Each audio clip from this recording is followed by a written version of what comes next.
Resume. Rebecca, could you please give the invocation?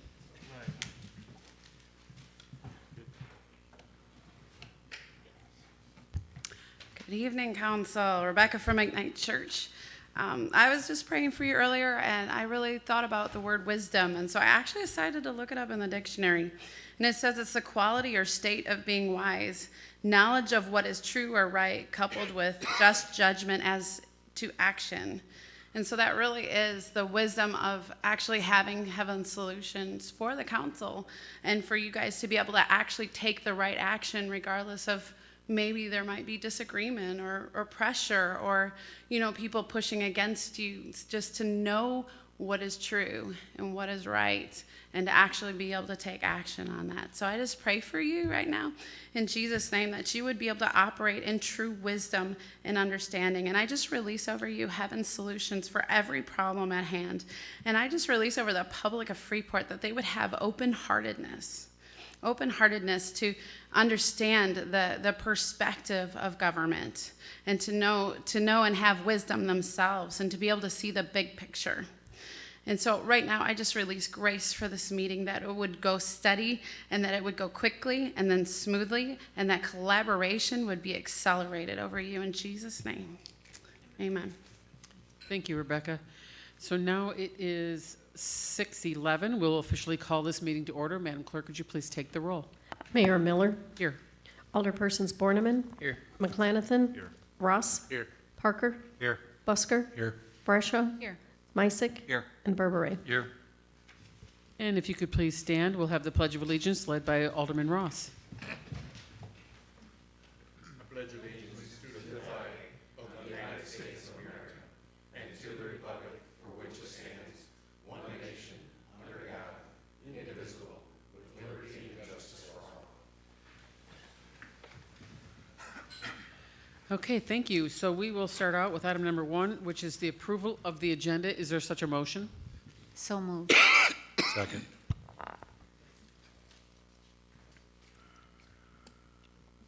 We have a motion made by Alderman Brashaw, seconded by Alderman Busker for the approval of the agenda. All those in favor signify by saying aye. Aye. Opposed? That motion passes. Item number 2 is the approval of the minutes from the council meeting on October 21st, 2019. Is there a motion for approval? So moved. Second. We have a motion made by Alderman Brashaw, seconded by Alderman Busker for the approval of the minutes. All those in favor signify by saying aye. Aye. Opposed? That motion passes. Do we have any public comments on the sheet?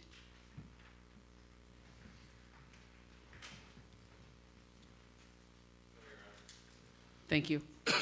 Then we will move on to item number 4, which is the consent agenda. The consent agenda is considered to be routine in nature and acted as one motion unless there's a member of the council who would like to have something removed for further discussion.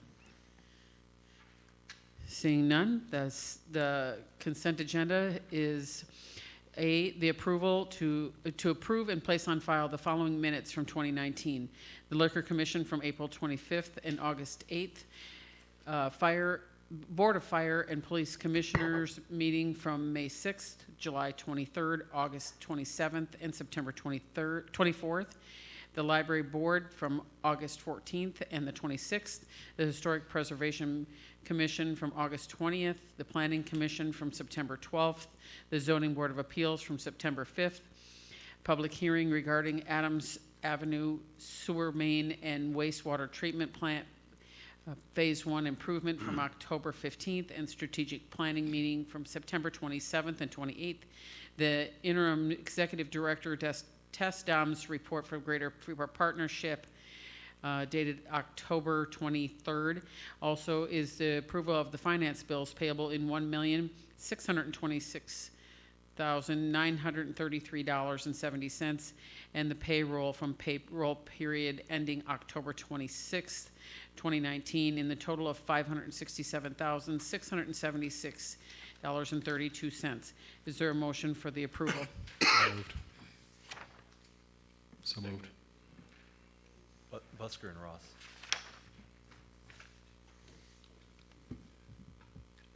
We have a motion made by Alderman Busker, seconded by Alderman Ross. Madam Clerk, could you please take the roll on the approval of the consent agenda. Ross, Aye. Parker, Aye. Busker, Aye. Brashaw, Aye. Meissick, Aye. Berberay, Aye. Borneman, Aye. and McClanathan. Aye. Motion passes 8-0. Thank you. Next is item number 5, which is the recognition of service award by Manager Crowe. Thank you, Madam Mayor. Deborah, would you step up here with me? And Deborah has been with the city staff now for 10 years, as of November 17th. So it'll be next week. And Deborah has probably moved offices since I've been here the most. She started on the bottom floor, moved to the top floor, and now I think she's found a permanent home.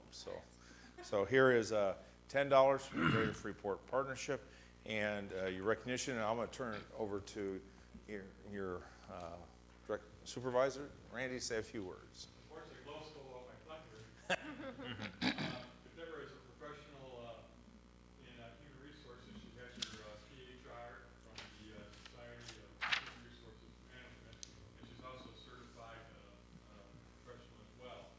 As Bill mentioned, she's worked for City 10 years. She started at Old City Hall, moved to what we call the 524 building, now to go Carnegie building here, and started on the bottom floor, worked way up to the top, and now she's on our floor. So she's got a wide range here. Also, her desk is the same desk she had when she started 10 years ago. We're very frugal, and she's very frugal. But we did give her a new chair last year, so. And her chair was replaced in the 1970s, it was from the street department. Her strengths are she has learned and working with people are her 2 strengths. And during her tenure with the city here, she's had 6 bosses, 3 mayors, and she's helped hire a lot of people.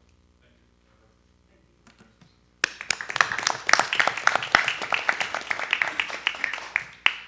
Congratulations, Deborah. Thank you. Item number 6 is the first reading of ordinance 2019-56. Madam Clerk, could you please read this? An ordinance amending various provisions of Part 12, Planning and Zoning, Title 4, Zoning of the Codified Ordinances of the City of Freeport to provide for adult use cannabis. Thank you. Manager Crowe. Thank you, Madam Mayor.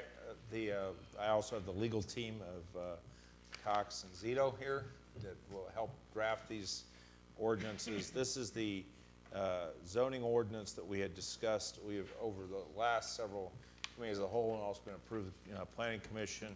It sets up the 1,500 feet for the zoning around schools, daycare centers as we go, and then 300 feet for residential properties. And we do have maps available for anybody that is interested in looking at. You'd seen the map the last council. Steve, would you like to add anything? Thank you. Not much to add. The ordinance that you have in front of you is what we talked about at the last committee of the whole. There were a couple changes from the Illinois Municipal League model ordinance involving setbacks. I think we went from a 250 residential to a 300 residential, and we removed the setback from residential care facilities. And the reason for that is we don't know necessarily where all of those are. So that became very difficult to provide a setback from. We've retained the rest of the language, and I don't think there's anything new in here from the last committee of the whole, but certainly I'm happy to answer any questions. One of the things, and Attorney Zito can address this, one of the things that that was asked for from the committee was the language around on-site consumption, and I believe Aaron has addressed that, and you've got that modification in front of you this evening as well.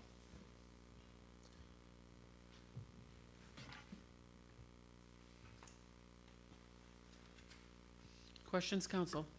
Madam Mayor. Alderman Brashaw. Thank you. Attorney Cox, can you explain to me a little bit more why the staff and yourself proposed to have the residential setbacks increased from 200 feet to 300 feet? It was actually recommended coming out of the Planning Commission. I'll drop And one of the things we looked at was, because we did not know where all of the residential daycare, residential homes, or not the homes, but the I can't think of the Care facilities. care facilities, thank you. We were looking at holes that were being developed throughout the city that might open up certain areas for distribution that were pockets within residential areas that kind of created this areas that we would not have control of. So that was one of the things. The Planning Commission looked at that and made their recommendations to you. Yeah, I think when you looked at the map with the 250-foot setback versus was it 200 or? I think It was 250. 250 versus the 300, there were little bubbles that popped up, and they were somewhat arbitrary, where the increasing of the 300 took out those bubbles, so you have larger zones now, which makes a little bit more sense from a planning standpoint. And So it was- additionally, it's much easier to go less restrictive than it is more restrictive. So we felt that it was better to go to the more restrictive, do away with those bubbles, and create an area so it's very clear to where these are allowed. Thank you. Alderman Berberet. Thank you, Mayor. City Manager Crowe, or Attorney Cox, I've contact with a couple of citizens who may or may not have an interest in getting something going in the community. And one of the things that was expressed to me is that we do have a lot of vacant facilities in the community. We have a couple of large malls that are sitting empty, and I took the time to go look at one of them in particular, out the old Kmart. And if you drive behind that Kmart, there's quite a swath of land behind the Walmart before you get to the Meadows condominium. There's wire fences, and there's bushes and trees, and it looks like it's more than 300 feet, but according to the map, I think it would be excluded. Is the 300 feet the back of the building, or to the entrance, the egress into the building? Which would make a difference in how you interpret the 300 feet. Right, so the zoning standard says 300 feet from property which is zoned residential.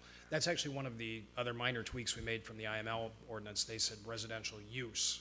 And again, you could have something which is a non-conforming use, et cetera. So we actually use the word zoned residential, so that would be a property line setback. Okay. So you'd measure from the property line to the use, which I would probably interpret as being the building line at that point. The building line. Okay. Thank you. Could you clarify that last one? Which version did you change it from, and then to? The IML version said, it looked like it was just some extraneous language, but it said property zoned or used for residential purposes. We took out the used. Okay. So in other words, if there's a residential use perhaps in commercial, that Sure. we have spots throughout the community that we have business uses in residential, we have residential uses in business. It's just the nature of things. And we wanted to make sure that from a planning standpoint, we had good control over that so that it goes by district, not by use.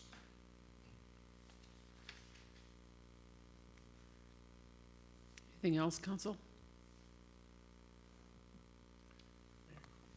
Alderman Borderman. Oh, just to clarify, how was the consumption or on-site consumption handled? It's actually limited in, if you go down to the ordinance, which we are going to look at in 626, which is it's in the reading of the amending of the drugs and code of ordinances. We haven't gotten to that then? We haven't gotten to All right, that one. sorry. Right. This is just the zoning section of it. That's done in the enforcement section. Mayor, Alderman McClanathan. we talked a little bit about like the Willow Glen and Malcolm Eaton last time. Could you expound a bit as to why those facilities with their current use are not a buffer zone? Well, the reason that those weren't recommended is part of the residential setbacks, or part of that 1,500 foot setback, is the facilities themselves are not really residential in nature. They're day facilities, they're day programs, things like that. People don't stay overnight there. So the facilities themselves, and I think that's what we discussed at the Committee of the Whole, out on Lamb Road, both of those entities are situated out there, wouldn't require a setback. The definition of the residential care facilities was problematic in that if you are under 5 persons, so a 1 through a 4 person home, you're not required to do much anything with us. That's a permitted use in all of our zoning districts, all of our residential zoning districts. So by imposing that 1,500-foot setback from a location that we don't control, could wind up creating a difficulty in planning. You could have something unforeseen pop up and knock out a very large area of town where you had intended to allow or disallow something. Follow up, Mayor? What's the restrictions from a school? It's 1,500. I believe that's 1,500. It is 1,500. And how are we defining school for purposes of this? And again, I'm going back to, I mean, does Willow Glen offer educational classes, state certified educational classes, or something whereby they would be, fall under that designation? It's an excellent question. The definition of school depends on what section of the statutes you're looking at, you know, from the liquor code to criminal code, as to how those are defined. If we wanted to nail that down a little farther, I would interpret school as a state qualified, you know, K through 12. That's how I would tend to interpret that school, a certified educational institution. But it doesn't always come down to my interpretation, of course. So if we wanted to nail that down a little bit better, I think that would be a very reasonable amendment to this. And follow up, Mayor? Or I think Aaron? Attorney Zito had a, And the only guidance from the statute as well as the IML motto was the fact that the language that is used, that it's a public or private nursery school, preschool, primary, or secondary school. So that's about as specific as the legislator decided to help us out as to the definition of school, so.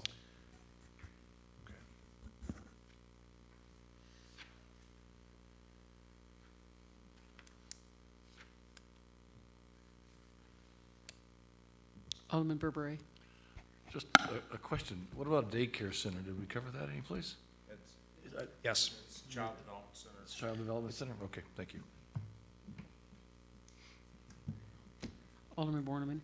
If I understand this right, when we talk about these facilities, and you mentioned kind of popping up and there's bubbles, these are facilities that would need to get a state-issued license, correct? They do. And then, so if I understand this right, according to law, the most we could potentially have by 2021, December 2021, we'd be looking at our potential second coming in. Is that right? So so the way it works is that each medicinal automatically gets a second commercial license. That their medicinal converts over to a distribution center, and it's the easiest way to think about it is the Black Hawk Hills region. It's actually a little bit larger than that. And when we looked at it from the map, gets 3 this first year, and then it increases. They have not set the limit, and those 3 licenses will be issued May 1st. So those are what you're going to see is initially the 1st of January, the people that have the medicinal distribution centers will be converting their own over to adult cannabis and then having 1 additional license. What we've been approached is we've had 2 of the people that have medicinal licenses are looking at a location. They're considering us or Sterling as a location for their second facility. Okay. Mayor? Alderman Clanathan. Down the road, because obviously this wouldn't become an immediate issue based on what you just said, but down the road, one of these facilities can't be within, was it 1,500 feet of another one of these facilities too? That's That's correct. correct.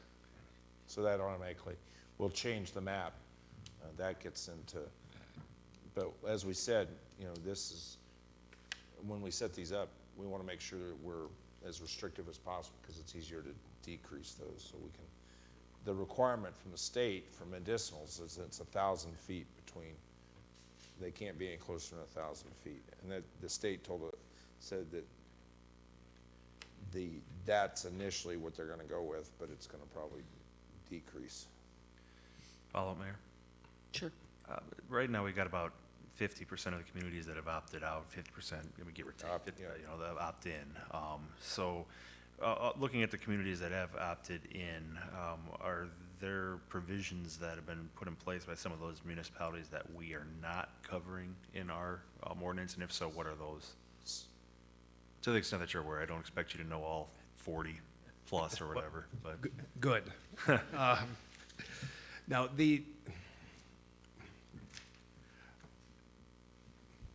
to be honest, I'm not really aware. What we're working from is the core that IML has circulated.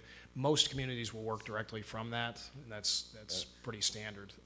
But The setbacks are varying a little bit between communities as we go forward, how they want to do setbacks. Some have put, and then that's the changing of it. Now, what's interesting is talking with Georgia with the county, Illinois Municipal League put out one, and then the county's league put out a separate one, and I haven't seen what the two look like.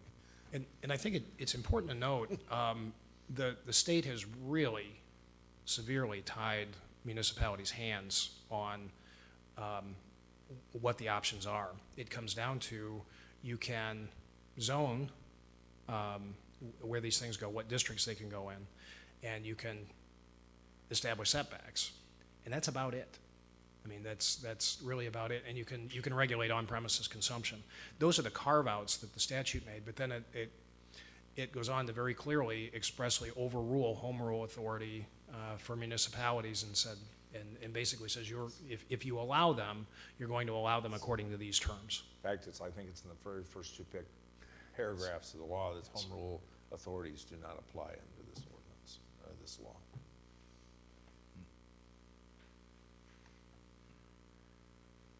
Mayor? Thank you. So I guess to summarize, on the personal use aspect, that's all set by statute, regardless of what we do, one way or the other. The use rules and the use laws are going to be the use. So if neighbors are using in their home, they're using in their home, as long as they're following the state statute. And nothing that we can do on here can change that on a citywide. That's correct? That is correct. All right. And so what we can do is we can look at whether we want to allow on-site consumption or not, and that's in later on ordinance, correct? Correct. And we can also look at what districts we're going to allow them in or not allow them in, and then how many feet do we want for setbacks. And that's literally all we can handle at this level. It really is. I mean, that pretty much sums it up. There's some minor nuances within those wider swaths, but that's about it. And all indications still to date are, even if we were to opt out, the county is likely going to opt in. The county's already voted to opt in. Okay, so at best, if we opted out, there would be a 1.5 mile buffer at best if we do it through the planning, or is that something that's preempted under the section? We can't control specifically, since the county has adopted its own zoning ordinance. That overrules. Yes, so where the 1.5 mile applies is for subdivision regulations and for unincorporated counties. And on areas where they haven't specifically Correct. done it, and they have, therefore, if we don't opt in on this, the county can put it anywhere right around the border. Literally on the edge. And our experience in the past with other, what I'll call vices, are that the county will put it in as close as they can. It has been our past history. Yeah, for better, for worse. I mean, I that's certainly our wouldn't past expect them to restrict that. history. Okay. Alderman Burberry.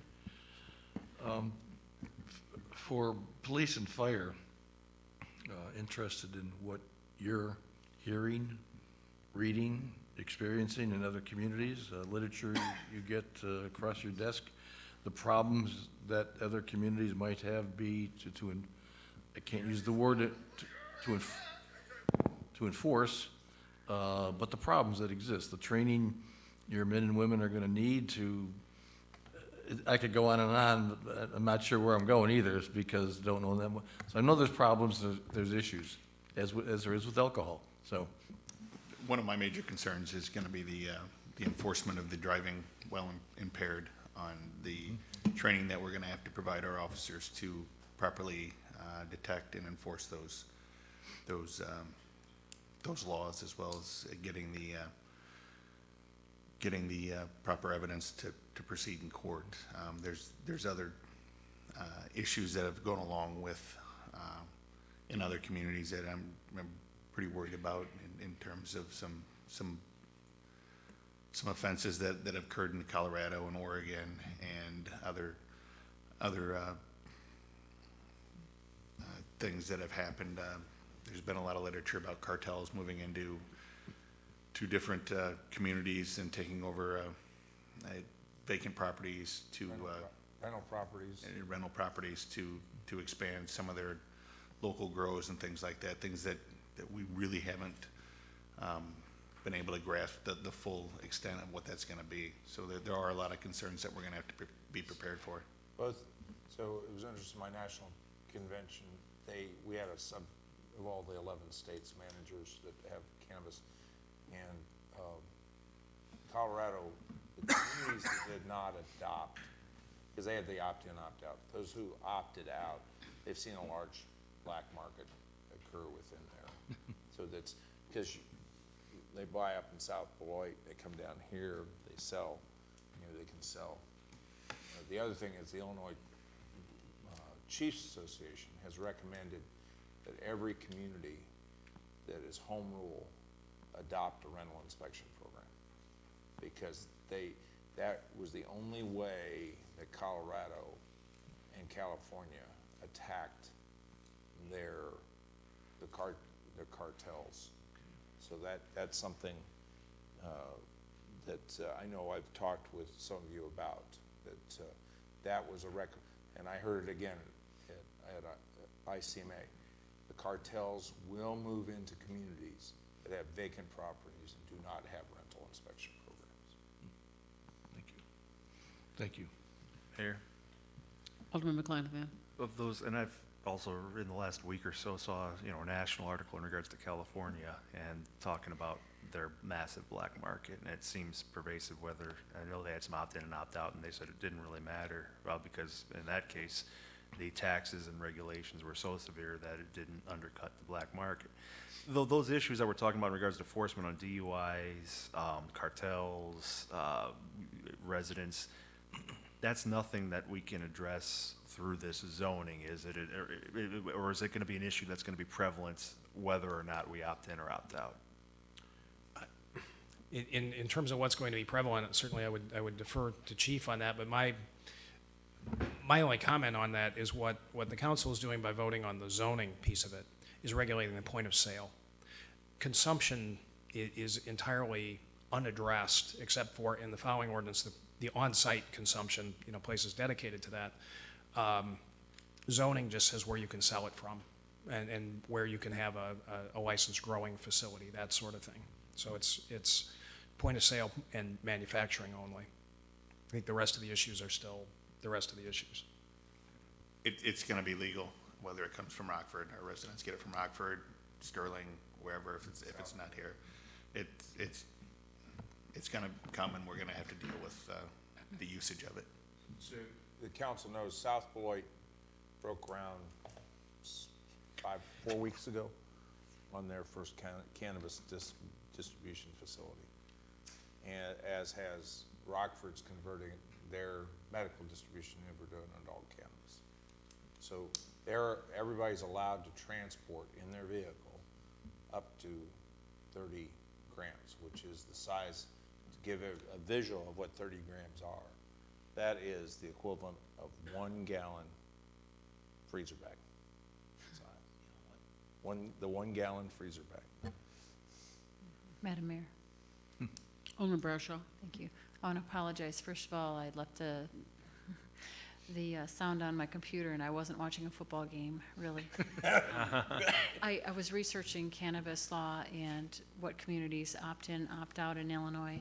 And basically, a general consensus is what I heard here, that those that opt out still are experiencing multiple sales in the community of people that buy outside the community and bring in.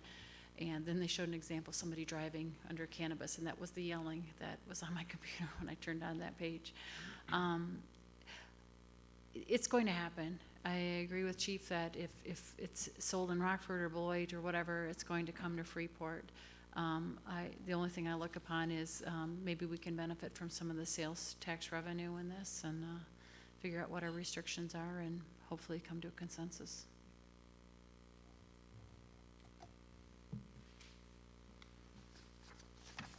Further discussion, Council? Alderman Meissen, did you have something? Yes.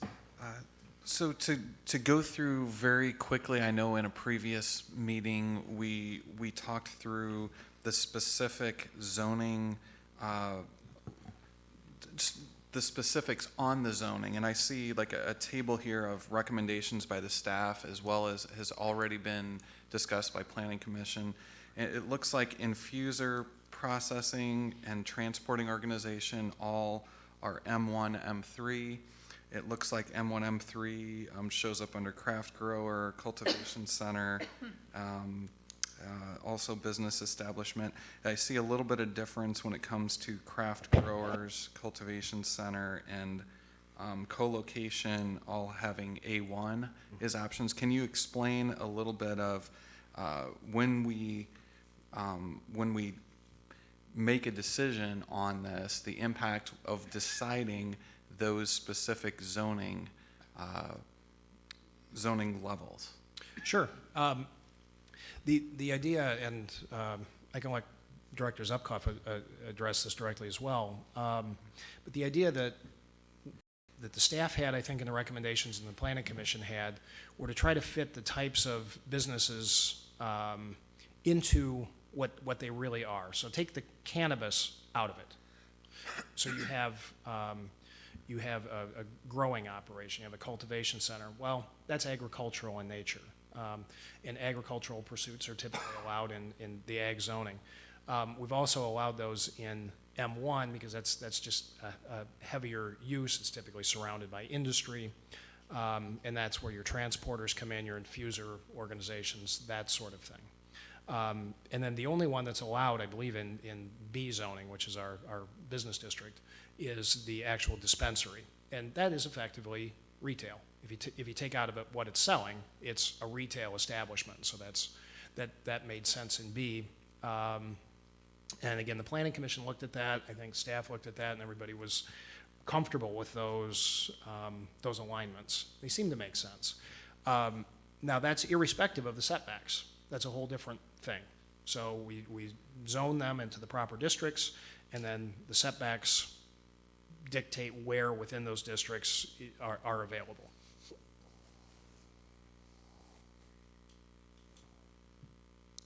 Yeah. Follow up? So understanding these different levels, it appears our options in front of us, I think just to reiterate a little bit on Alderman McClanathan, is really the options that we have available to us is adjusting setbacks and adjusting the zoning itself. And it sounds like the agriculture is very clear. It sounds like the others, business is very clear. And really a matter of if we were to adjust with setbacks, that could, in a sense, be an opting out, right? If a setback was set up with a certain number of feet that covered a larger zone, this ordinance, in sense, could be used as an opt-out? Effectively, yes. The example I would give there is some of the some of the counties had done that with wind turbine zoning years back when that was more prevalent. They expanded the setbacks such that you couldn't effectively locate a project within that county, so they didn't forbid it. I think that as a personal matter of taste, if that's going to be done, then it should just be done. In other words, if you're going to zone it out, zone it out. Here, I think the 1,500-foot setbacks that we have and the way that the map laid out has the effect of essentially creating a few districts here, which, however that was arrived at, seemed to make sense. Expanding those, as you can see from the size of the bubbles, and because they're radii, rather than diameters, increasing even 500 feet would make a dramatic difference to that map. So I think the 1,500 was chosen originally because that's what we were given. That's what IML was given.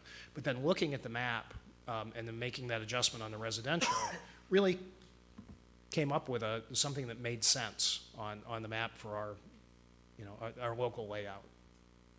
And I think that was the Planning Commission's thinking as well.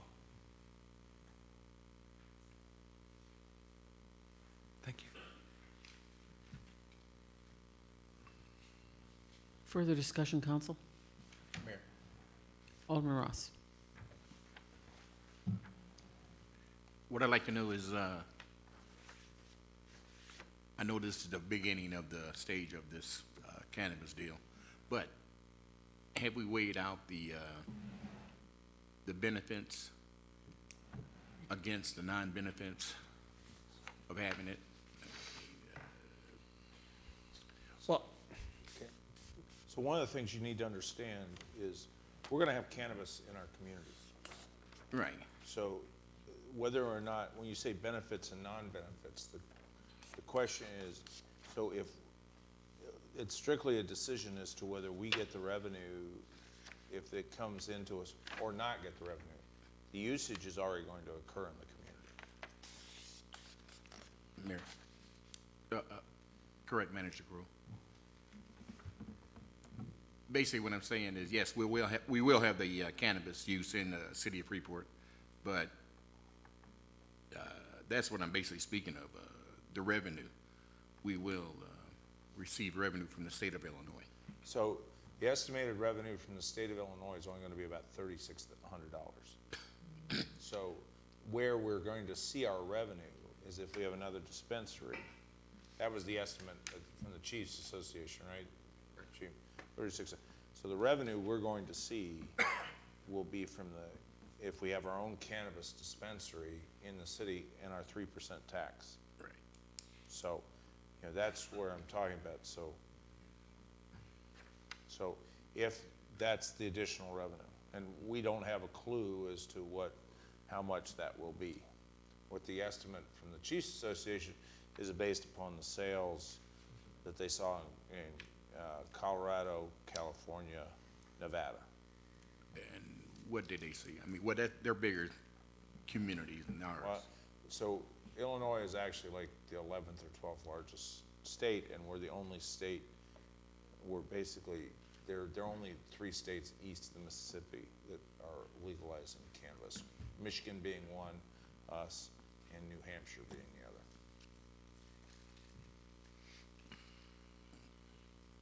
Okay, thanks. Alderman Burberry. Manager Crowe, just a clarification. I know we agreed on 3% tax, but as a product, a retail product, there'll still be a sales tax on that too. That's So, correct. Did they go into different funds or somehow be merged together in our accounting? So you're going to still have the sales tax. Right, it's still sales tax. You still have the home rule sales tax. Right. And you're going to have the additional 3% tax on Okay, top of that. thank you.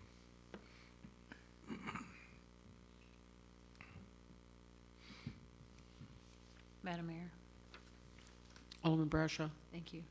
Just as a point of interest, one of the things I had looked up was what happens when a state starts selling something like legalized marijuana, and they say there's usually a short sale. They run out of product, usually right away. It's a novelty. It comes across the board real hard, and then they sell out, and they have a hard time restocking.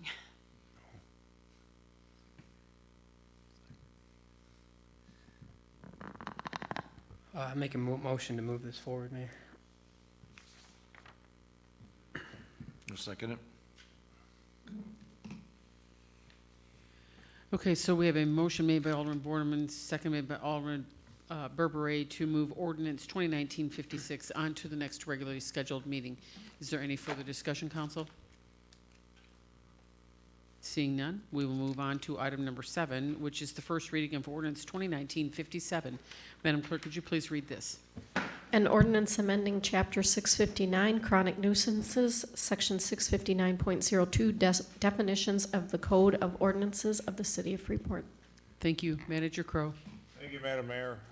This changes our ordinances to reflect the changes in definition of legal possession, use, cultivation, manufacture, sale, or delivery of cannabis as defined in the Cannabis Act.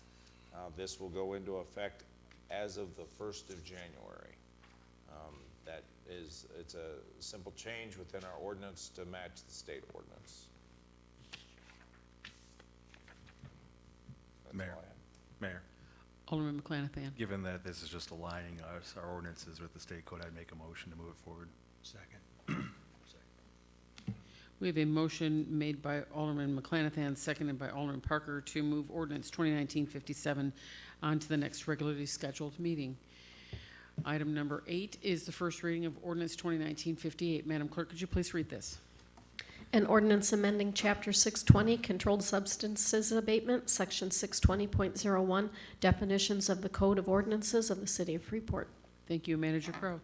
Thank you, Madam Mayor. This removes the cannabis from controlled substances effective 1 January. Controlled substances mean any substance as defined and included in the schedule of articles of Illinois Controlled Substances. Under the new Illinois Adult Cannabis Act, cannabis is no longer considered a controlled substance. It aligns our ordinances with the state requirements. Make a motion to move this forward. Second. We have a motion made by Alderman Parker, seconded by Alderman Ross to move ordinance 2019-58 on to the next regularly scheduled meeting. Item number 9 is the first reading of ordinance 2019-59. Madam Clerk, would you please read this?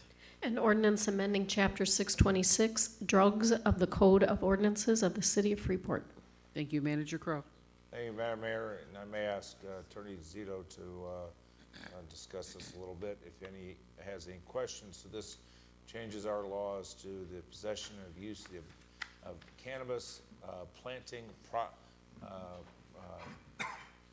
basically cultivating, growing, harvesting, manufacturing, processing, testing, or packaging in accordance with compliance of the Cannabis Act. This also changes our paraphernalia. So when I talk about paraphernalia, that's glass pipes. Why I bring that up is we've had a lot of requests for the sale of glass pipes. And so this allows for that, but we do have modified the original ordinance that was given to us that we had presented to you, so that it includes language to prohibit on-site consumption as requested by council. Attorney Zito, did you have anything else you needed to add? I'll stand ready for questions. Madam Mayor? Alderman Busker. Yeah, I'm not sure if this is where to discuss this, but there was conversation about rental inspection program. Is that something that we'd talk about under here? How would, what have other cities done? Is it just for cannabis for the inspection, or is it a blanket inspection that would, how does that? So that would have to be in a different section for our rental inspections as we go forward. And that's a program, what I would recommend doing is when I brought a rental inspection program in Monmouth, I worked with the landlords and developed back and forth and city staff to develop a rental inspection program. And it would be identified, we really don't have the background behind that, and that would have to be a whole new section that we'd have to put forward. So that has nothing to do with this ordinance? That's correct. Thank you. Mayor, Alderman McClanathan.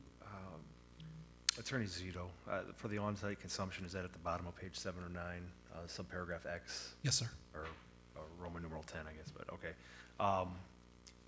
In regards to that, I think, from my perspective, this is an important aspect to have starting off, because as we've, heard, it's a grand social experiment. There's a lot of unknowns in the community here, and we've also seen from experience, when we start off with more lax regulation and then say, oh crap, we didn't intend for A, B, C, and X, Y, and Z to happen, and then we try to restrict it, we've seen it's a lot harder to kind of put that back in the bottle. So I think it's important, if councils down the road want to expand it, or a few years down the road, we've seen how it's worked in other communities or not worked in other communities.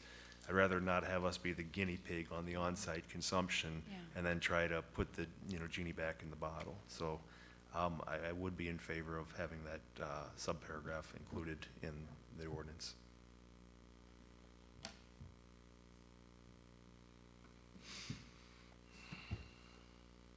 Madam Mayor, Alderman Bradshaw. thank you. I don't even pretend to understand completely what the Illinois state law is or will be, but I was just under 626.03 under personal use, beginning January 1st, 2020, notwithstanding any other provision of law, the following act shall not be a criminal or civil offense. And it goes on to stipulate state laws for persons other than natural individuals under 21 years of age. Cultivation of cannabis for personal use. I thought under the new law that you could only cultivate the cannabis for personal use if you were medically, you had a reason to take it medically, but if it was for recreational use, it would be illegal to have 5 plants. So, right, there's the home grow there, and that's what you're referring to, the 5 plants there. Yes. So if you have the proper permission, medical permission, then you can grow up to 5 plants. But this also then, the cultivation also refers to the farms, the large farms there, because again, previously, it's illegal to grow marijuana at all, whether it's at home or as a large scale, agricultural business. So that's what that section's referring to, that it's no longer illegal to grow, let's say, as a business, marijuana. Follow up? But they'd have to have the necessary permits or regulated permission to do Absolutely. so. Because when I read through this, it doesn't seem like it's with that permission. To me, it just seems like anybody can grow it anywhere at any time. And that's where the language in the section that says with the requirements of this chapter and the Cannabis Regulation and Tax Act, so they can do it as long as they're in conformance with the act. And again, that's all regulated by the state.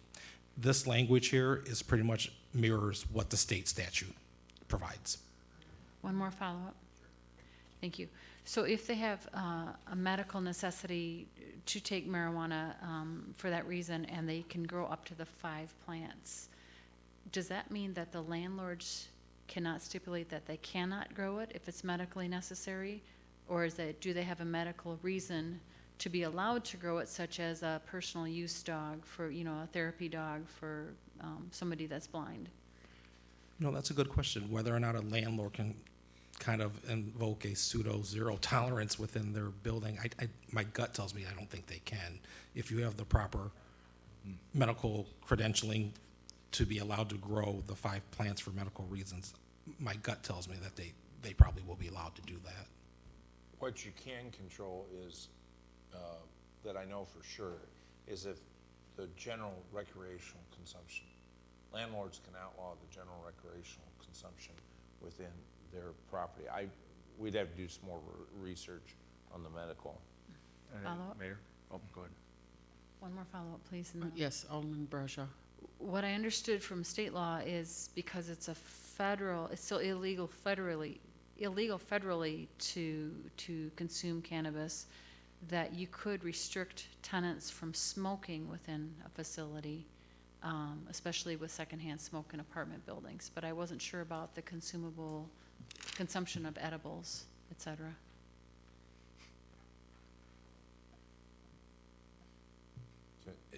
All unknowns. Mayor, I think, I don't know, when we had that handout from the IML in regards to a lot of the frequently asked questions, they had a couple of the sections on that. And I don't have it in front of me, but I think that would be a good resource to look at first, because I know they were addressing some of the aspects of landlords. Thank you.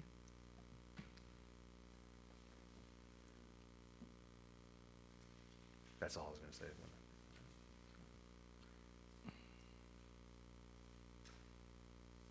Mayor, Alderman McClanathan. I'll make a motion to move the ordinance forward. Okay, we have a motion made by Alderman McClanathan, seconded by Alderman Parker to move ordinance 2019-59 on to the next regularly scheduled meeting. Item number 10 is the first reading of ordinance 2019-60. Madam Clerk, could you please read this? An ordinance approving and authorizing the city to enter into a lease agreement regarding the property commonly known as 208 East Main Street in Freeport. Director Zubkov. Thank you, Your Honor. This is a lease for the storage of the Pretzel City Transit vehicles, of which there are 15 of. And of course, like any vehicle, each of those vehicles requires light maintenance, including the replacement of light bulbs and windshield wipers, and they also need to be washed. Those are things that become hard to do during the winter months outdoors where the vehicles are stored currently, and washing of the buses is an issue year-round. In the lot where they're parked currently, they don't have access to water, so what they have to do is they pay a power washing company to come and wash the buses, and there have been months where Pretzel City Transit has spent upwards of $300 in washing costs for the buses. You know, that adds up, and that, of course, can't be done during the winter months. Also, with the buses being outside, there were times last winter, as we all remember, was a very cold winter where they had to have someone come out and jumpstart some of the large buses. The leasing of this building would allow Pretzel City Transit to do that type of light maintenance indoors year-round, including replacing of the light bulbs and windshield wipers, instead of sometimes having to pay for that work to be done. And there's actually there's floor drainage and hose access within the building, so they'll now be able to wash the buses inside the building, which might be the largest benefit. It'll hold approximately 9 or 10 of the vehicles with one washing area. Can also be used in the winter time to thaw vehicles out from sitting out in the below zero weather, and frankly will just protect the vehicles from the elements as well. Very modest rent price of $500 a month for all that, which will of course be paid out of either the 5311 or Downstate Operating Assistance Program grants used to run the transit system. Madam Mayor, Alderman Brashaw. will the current employees be the ones washing the buses and doing the maintenance items? I believe so, but I've not conferred exactly that with the Senior Resource Center. I don't believe they have plans to hire additional employees for these tasks, though. One more follow-up. Sure. Do they include the utilities with that rent, or do we have to take on the utility bills as well? It is split, and that's in the lease with the heat, which is probably the most expensive of the utilities, because they don't need it to be very warm, just warm enough that the vehicles will start. During the winter, they're going to leave it at approximately 42 to 45 degrees, you know, just as warm as it needs to be without things freezing over. But the other utilities are, well, I guess probably the only other utility would be electric and water. And Forrest had mentioned that water is being paid by Pretzel City Transit. Electrical, okay, here we go. The lessee will be responsible for the following utilities: natural gas service, water, and sewer service. So the lessor will be responsible for electric. One more follow-up. Thank you. Do the employees have a warming area where they can warm if the building is going to be held at such a cold temperature? Not within the building. You know, the Senior Resource Center isn't far. This is out on the edge of downtown 208 East Main, not very far from the Senior Resource Center, certainly within walking distance year-round. Thank you. Mayor, Alderman McClanathan. you said this is an expense that is eligible under the grant proposal? That's so right. It won't be coming out of our separate city coffers? No. Okay. Madam Mayor, Alderman Bradshaw. I'd like to make a motion to move this forward. Seconded. Okay, we have a motion made by Alderman Bradshaw, seconded by Alderman Ross to move ordinance 2019-60 onto the next regularly scheduled meeting, unless there was something that, Alderman Borneman, did you have a comment that you want to make yet? No, thanks. Okay. Then on to item number 11, which is the adoption of Resolution 2019-53. Madam Clerk, could you please read this? Approving an intergovernmental agreement with the State of Illinois Department of Natural Resources regarding the Freeport Flood Hazard Mitigation Project. Thank you. Assistant Hines. Thank you. I'd like to make a quick correction on the numbers. So this is an intergovernmental agreement that will allow IDNR to reimburse a total of $764,570, and it is for the city to acquire 12 properties, 11 of which are county tax trustee-owned properties, and then one is the HB Plastics commercial building, and then there are 7 structures on these properties. So the reimbursement agreement covers all aspects of acquiring and demolishing the properties, including asbestos inspection, abatement, demolition, reshaping and regreening, and any other property acquisition or expenses such as commitments, attorney fees, preparation of legal descriptions, plat drawings, recording costs, appraisal costs, and any necessary survey costs and similar expenses. And the city would have until June 30th of 2021 to complete the project. Thank you. Questions? Mayor, Alderman McClanahan. this is at 100% reimbursement, correct? Yes. Up to that amount? Up to that amount. So it's, and the majority of this is based upon the assessed value as well as the equipment that HB Plastics, their assessed value was about $450,000. And when we submitted that grant, that was what they looked at. The one difference with the other tax trustee properties is HB Plastics will be done a negotiation with a designated negotiator from the state to negotiate. And I talked to Bill Bailey about that today. Follow-up, Mayor? Sure. So we anticipate that the figures that we're using are going to be right around, if not exactly, the amount that we're having. Yeah. Mayor, Alderman Ross. Manager Grow, are they all, when it comes to the business properties, are they doing them all that way or just that one? Just this one. This is a different fund other than the pre-disaster mitigation grant. So this is a fund, you had these businesses, HB Plastics, this was a business that was abandoned based upon the damage that occurred in the March flooding. HB Plastics has moved out to their other facility. They've abandoned this building. So this was an opportunity under the FEMA guidelines for us to purchase this property and reimburse them for that property. Okay. Madam Mayor. Alderman Bradshaw.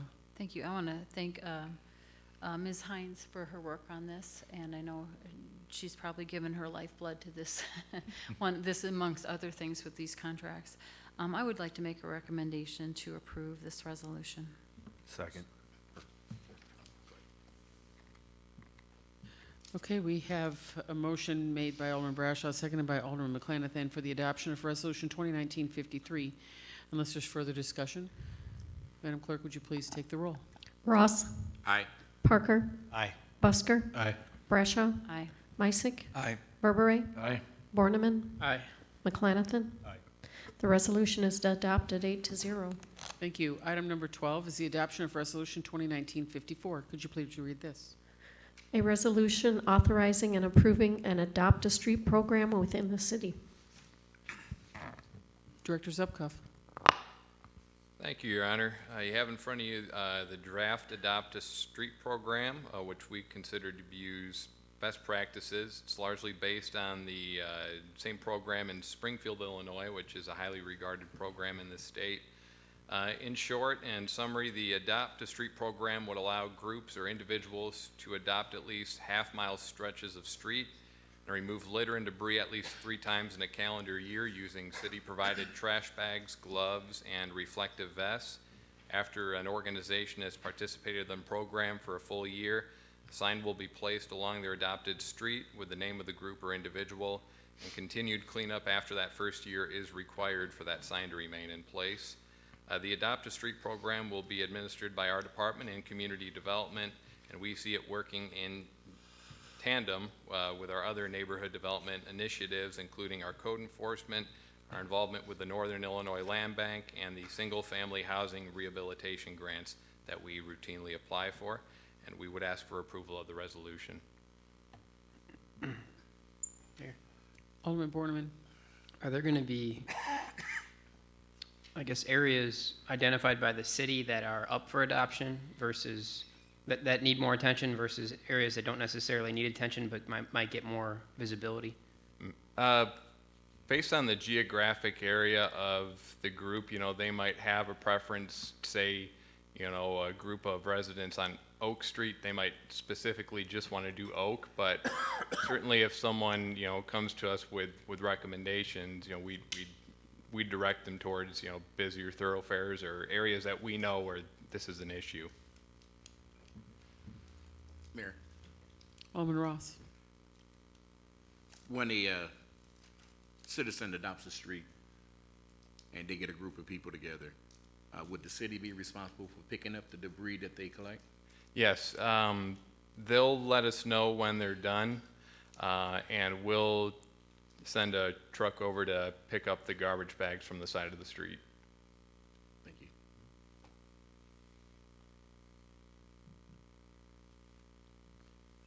Madam Mayor, Alderman Busker. make a motion to adopt resolution 2019-54. Second. Okay, we have a motion made by Alderman Busker, seconded by Alderman Borneman. Is there any further discussion, council? Seeing none, Madam Clerk, would you please take the roll? Ross.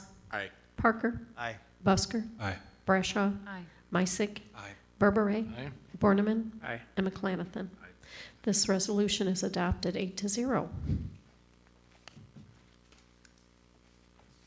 Okay, then we will move on to item number 13, which is the adoption of Resolution 2019-55. Could you please read this? Resolution authorizing expenditure of funds for Demeter Bridge. Thank you. Director Carr. Yes, thank you, Madam Mayor. This project, the funding source for this project, the special bridge funds, is a federal commitment. As per that, IDOT requires that we appropriate the proper funds to cover the local portion match of the project. In this case, the local portion would be that $400,000. We would look to use our motor fuel tax to cover that. This resolution is largely paperwork on IDOT's side to kind of cover the city's financial tail, so to speak.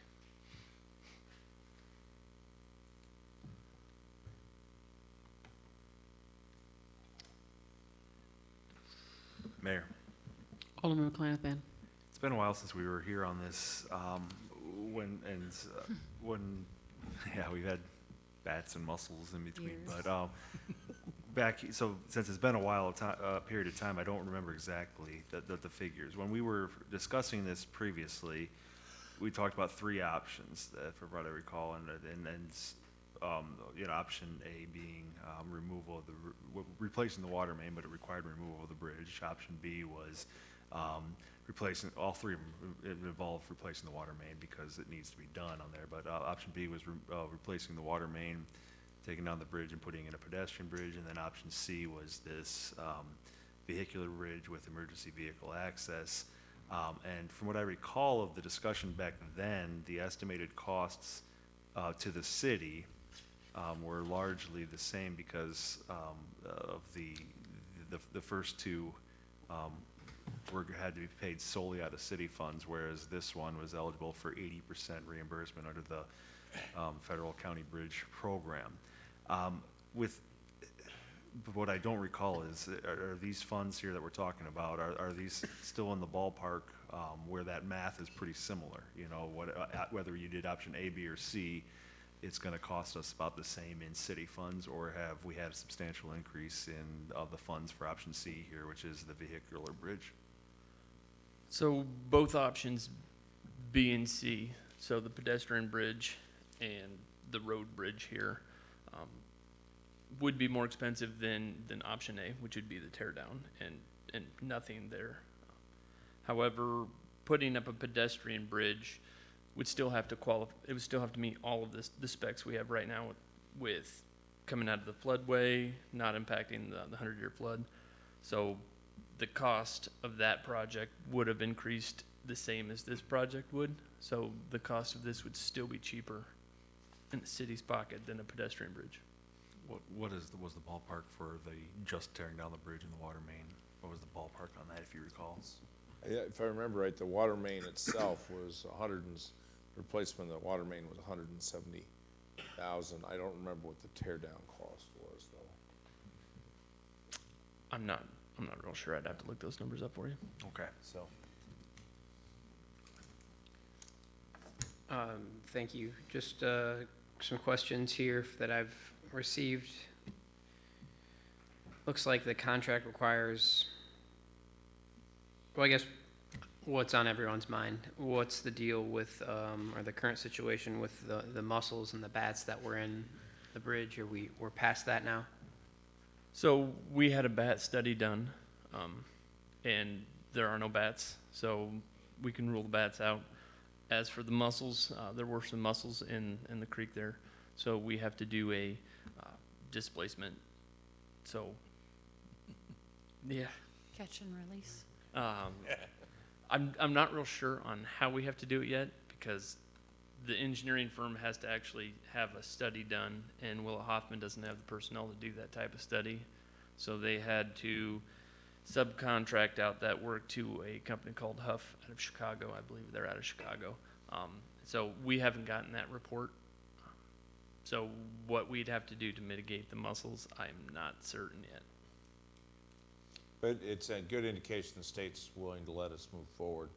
That they have worked with these Huff, and they are in favor of the mitigation. We just don't have what the final plan was, because they've had to work with the Illinois Department of Natural Resources to develop that plan before they would sign off on the approval to go forward, and the IDNR has signed off. Thank you. Some follow-up. So I know that kind of creates a question mark as for a timeline, but let's say we get a plan and we move forward with the relocation, or what that term was. What would be the length of time this project would plan on taking to completion? The environmental portion of this project is one I would not want to venture a guess on, because as much as you think your first draft is going to be approved by IDNR, the chances are that it's going to be a repetitive process until you get the verbiage exactly how they want it. So I would not even want to speculate a time frame on that project to be completed. Talking with other people that have worked with these projects, including similar projects like this. Jack Harry has worked with a similar project. Took him 5 years to get approval to move forward. That's dealing with the environmental/animal issue. Right. But the construction project itself, what would be a reasonable time frame to assume? I believe that one full construction season we'd be able to get that bridge completed. But then we also have the water main extension and some of the road work outside of that, so.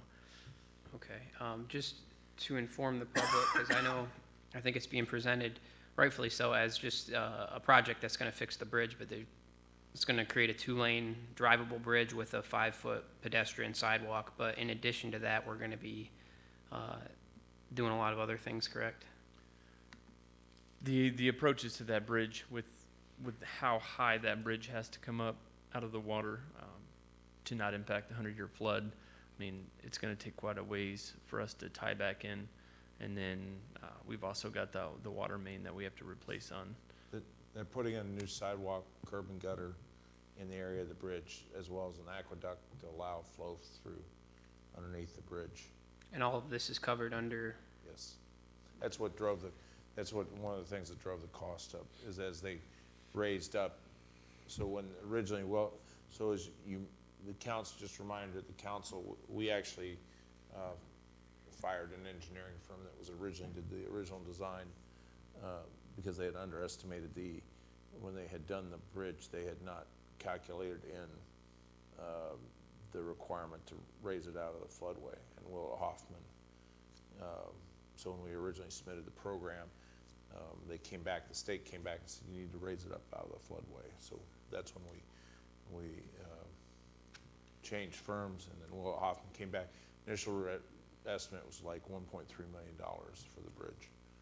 And that was what we originally submitted to the council. And now, the cost and the other modifications we've had to do, it's now right at $2 million. Now, that leads me to another question. The contract says that from the time, there's a 5-year basically requirement that this be completed, but is that going to entail the environmental aspect, or is that going to be an exception to the time? It's from the time of execution. The state contracts, it's from the time, the way it works is the day that the contractor begins, that's when the time starts. And this, so you're also aware, for council, this project is not going to be awarded locally. This will be bid out and awarded in Springfield. And we won't have a say who the contractor is. We can say we don't want to use that contractor, and then the state will say, fine, you've lost the money. And that's typical of an Illinois Department of Transportation contract for something like this? It's typical federal, any federal contract. Yeah. Okay. Madam Mayor, Alderman Bradshaw. thank you. Since we have several newer council members, since this is the third mayoral administration I've worked under that we've talked about replacing this bridge, and we've had so many wild ideas, from putting a used box car to replace the bridge years ago to doing what we're doing now, following the state mandates of having to have it elevated so many feet high. And Alderman Borneman, you've asked perfect questions, very intelligent questions. I'm not trying to defeat any of your questions or the answers that you received. I just want the council to be aware that we've had these discussions for years, and then with the bats and the mussels flying at us from all directions and all the other little kinks and spokes and all the problems we've dealt with, I really want to get this bridge in before I ever have to leave my position. Now that I'm the senior alder person, it's kind of scary thinking I've been here for 6.5 years and we still don't have this bridge done. This bridge connects Ward 6 and Ward 1. So Eric, I've worked on this for several years with former Alderperson Clem as well, and a couple of mayors, and I thank you, Manager Crow. I'm assuming and hoping that this will be done under your guidance as well. You've helped put us in touch with the right people and the right engineering firms, and it sounds like we're on the road to go, finally. So I'm going to pray this goes through, and from what I understand, the driving bridge throughout the years proves to be the best for Freeport because of the bridge funds we will receive to help pay for it, as opposed to the walking bridge that most of the constituents wanted, which we would have to come up with 100% of the funds from the city coffers. There again, the water sewer funds are going to help pay for the water sewer replacement that's absolutely necessary, and I believe that this is the way to go. And I'm just wanting you to know that, you know, if you help support this, you're doing the right thing. So thank you. Was that all in a motion to adopt? Yes, it was. Thank you, Mayor. I'll second that. So unless there's any other discussion, council, we have a motion made by Alderman Bradshaw, seconded by Alderman Bourne for the adoption of Resolution 2019-55. Madam Clerk, please take the roll. Ross. Aye. Parker. Aye. Busker. Aye. Brashaw. Aye. Misick. Aye. Berberay. Aye. Borneman. Aye. And McClanathan. Aye. The resolution is adopted 8-0. Item number 14 is the adoption of Resolution 2019-56. Could you please read this? Resolution of the City of Freeport authorizing and approving an agreement with Fair Graham to provide engineering services for the lead service replacement Phase 1 project. Thank you. Director Carr. Yes, thank you, Madam Mayor. Earlier this year, Council approved a master services agreement with Fair Graham that was to put some plans together and specs together and kind of get us in the queue for different IEPA loans and the forgiveness that are included with those. So the lead service replacement is a 100% reimbursable program by EPA this year. Not sure how long that program's going to last, how many years, but there is the potential for it this year. And so this resolution is to approve the engineering design agreement with Fairgram to put together those specifications for this project. The total fee to not exceed $31,644. That'll take us from design all the way to bidding. That will not include the bid itself. I mean, that will be a lot more than that 31,000, but this would all be 100% reimbursable at the time of the project awarding. So, council, I'll add on to this.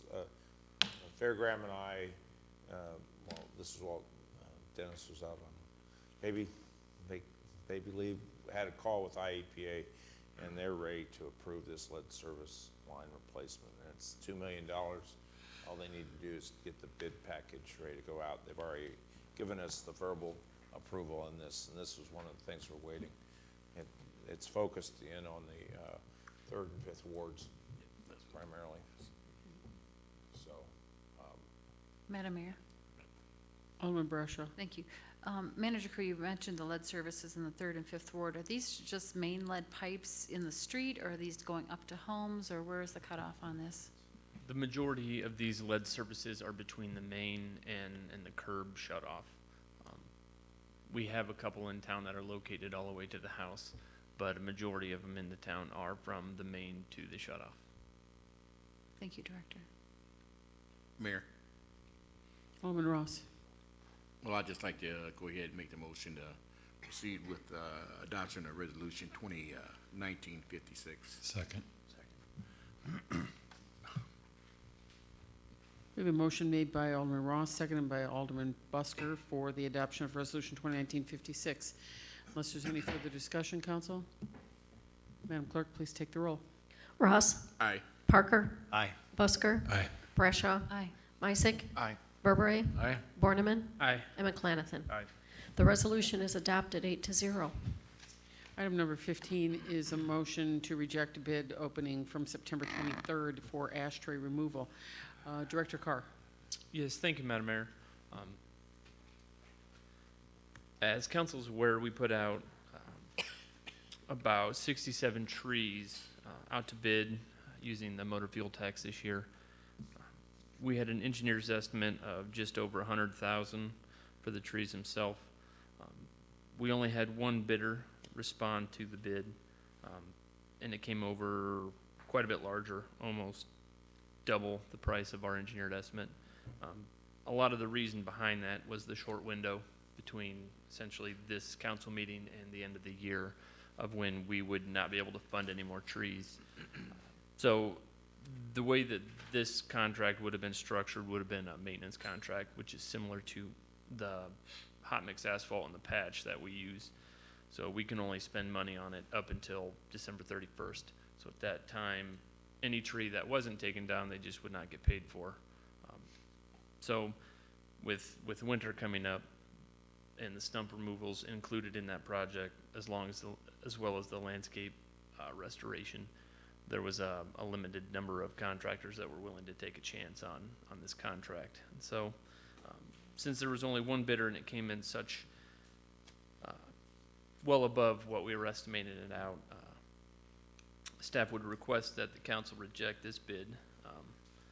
As well, they didn't quite follow all of our bidding requirements, so we asked them to bid it out as a per unit, and instead of giving us a per unit, they just gave us a total lump sum of what they would cost for the whole thing. So that just gives us a second reason to kind of hang our hat on why we can reject the bid.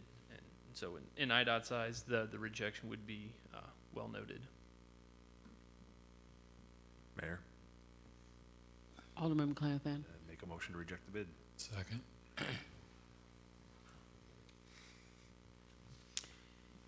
We have a motion made by Alderman McClanathan, seconded by Alderman Busker for the rejection of the bid. Madam Clerk, would you please take a roll? Ross. Aye. Parker. Aye. Busker. Aye. Brashaw. Aye. Meissick. Aye. Berbere. Aye. Borneman. Aye. And McClanathan. Aye. The motion passes 8-0. Thank you. We will move on to reports of department heads. Finance Thank you, Your Honor. I have nothing for tonight. and Community Development. Thank you, Your Honor. Just wanted to update the City Council. A few months ago, we celebrated the building permits being issued for 2 new single-family homes. Those are wrapping up now. I believe the closing for one of them is happening next week, and the other one will be completed in the next 2 weeks. And on the topic of building permits, in 2018, we issued approximately 500 building permits for $6.79 million.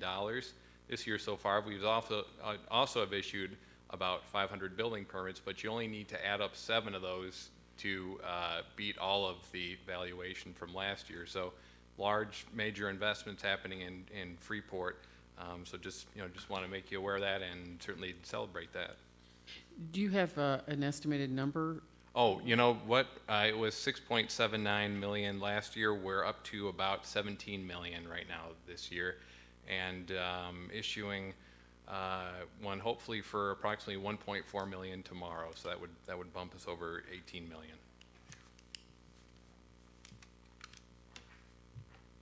And all that inspected by one building inspector, who I give major props to. He's a very busy man.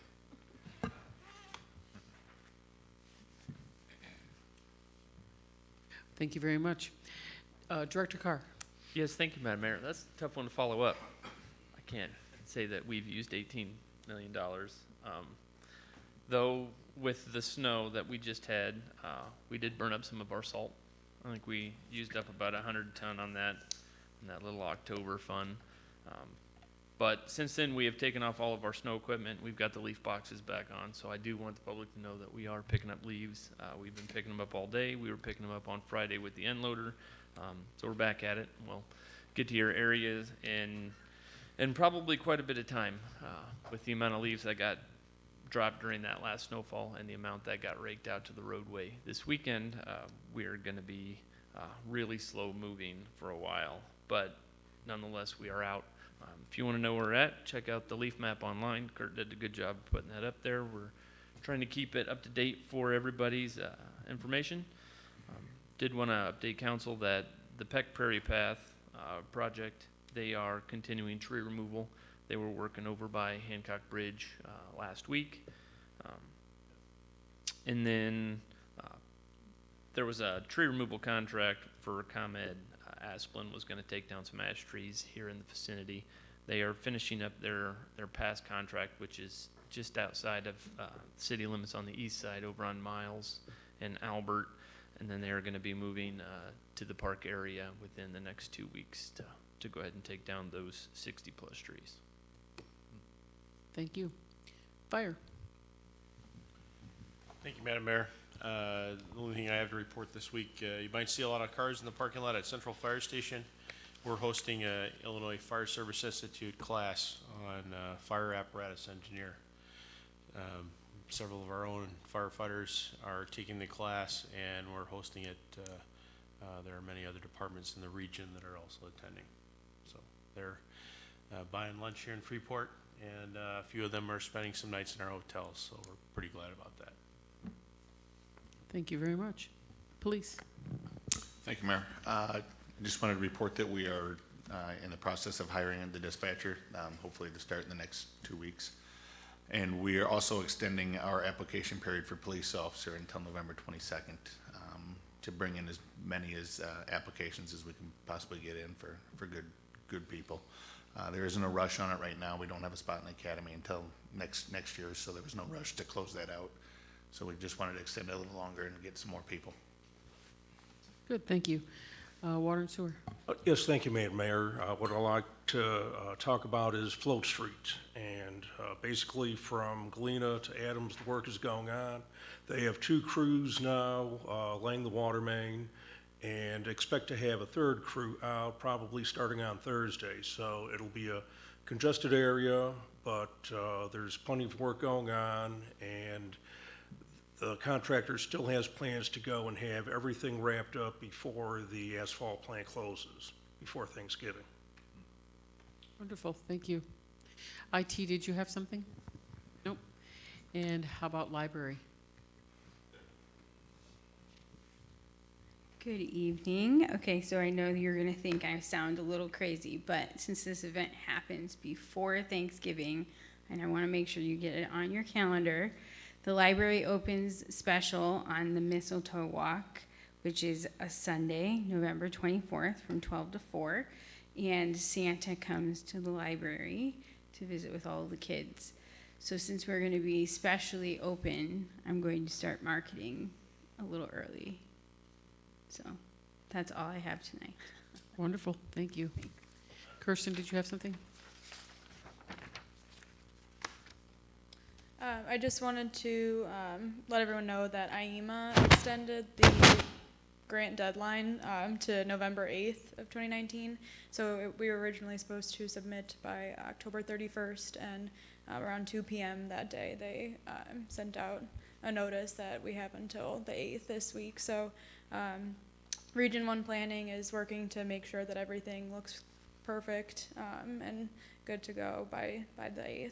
And then we are also holding a public meeting on the pre-disaster mitigation grant on Thursday, November 14th at 6 p.m., and that will be at St. Paul's Missionary Baptist Church.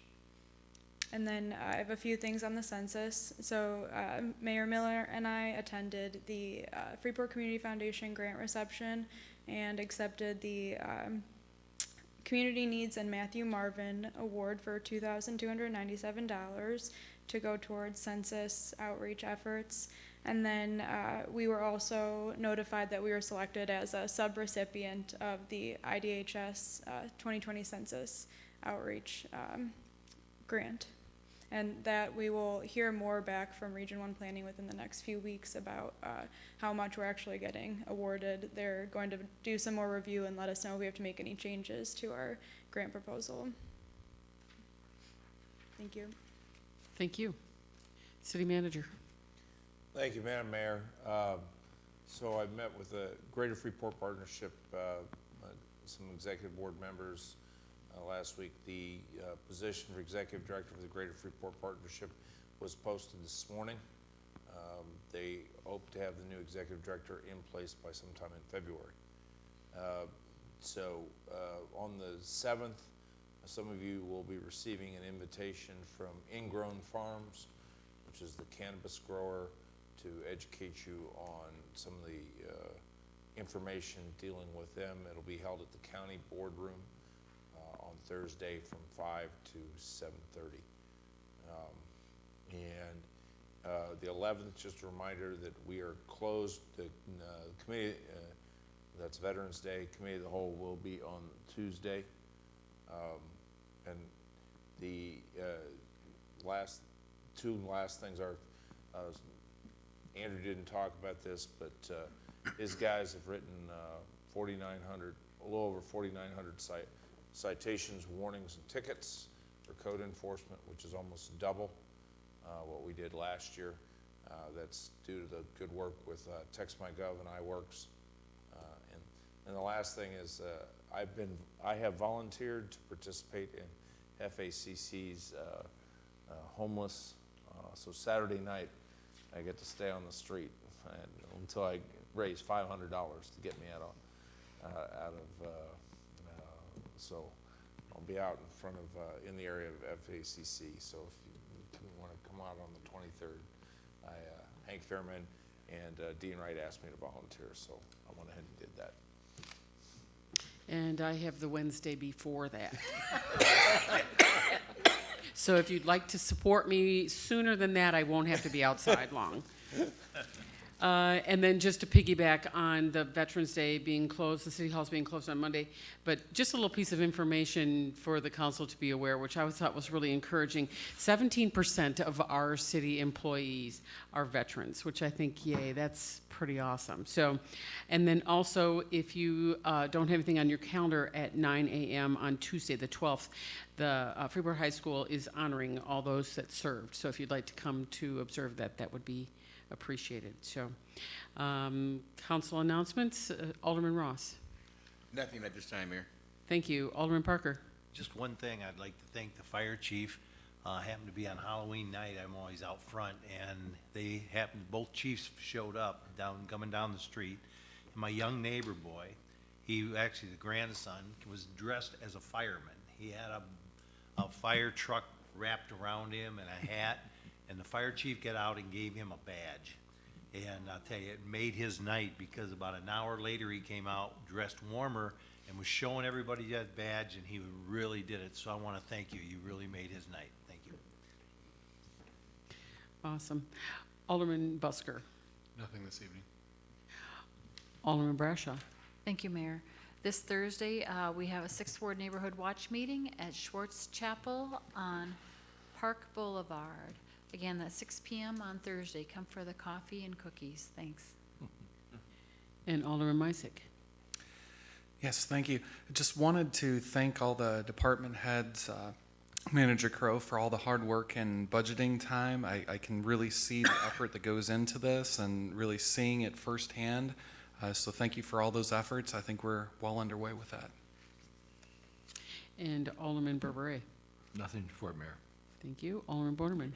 Well, I just wanted to thank everybody at the library for all they do. I heard some compliments this week about how the kids really enjoy the children's area out there, and I know you guys are doing a good job. That's all I have. And Alderman McClanathan. Nothing further, thank you. Okay, that leaves us with item number 20, which is public comments.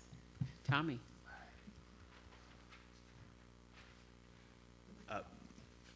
Mayor, down by Stevenson Nursing Home, they're building something over there. But Would you like to take that? That's the solar array that they're going to use. They're on site at the county nursing home. oh, it's for the ways.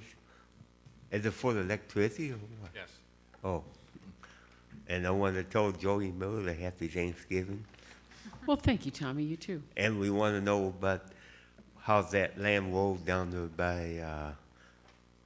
by that building over there. Which building is he talking about there, fellas? You mean Gotta be TriStar. TriStar Metals. Yep. You know about it? Yes. How Yep, it? That's about $2 million of the number that I said. That's the largest building permit we've issued this year. So it won't be done for a while or what? They're working on it still. I want to tell you, Matt Summers, you do a good job of running the, and you do good. We want to keep you at the police station. Thank you, Tommy. Is there any other public comment? Then we will move on to item number 21, which is executive session. Madam Clerk, could you please read this? For the police chief search pursuant to 5 ILCS 120/2C1, the appointment, employment, compensation, discipline, performance, or dismissal of specific employees of the public body or legal counsel for the public